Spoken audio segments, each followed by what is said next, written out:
ముదిగుబ్బ మండలం గుంజేపల్లి గ్రామంలో మంగళవారం పెద్దమ్మ జాతర కార్యక్రమాన్ని అత్యంత వైభవంగా గ్రామస్తులు, ఊరి పెద్దలు జరుపుకున్నారు. ఈ కార్యక్రమానికి ధర్మవరం తెలుగుదేశం పార్టీ ఇన్ఛార్జ్ పరిటాల శ్రీరామ్ హాజరయ్యారు.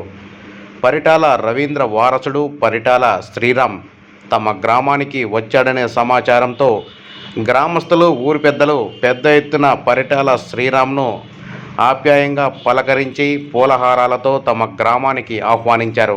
పరిటాల శ్రీరామ్ సైతం గ్రామంలోని మహిళలు, చిన్నపిల్లలు, పెద్దలతో సహా అందరితోనూ కలివిడిగా ఆప్యాయంగా వారిని పలకరించి పెద్దమ్మ జాతరలో పాల్గొన్నారు.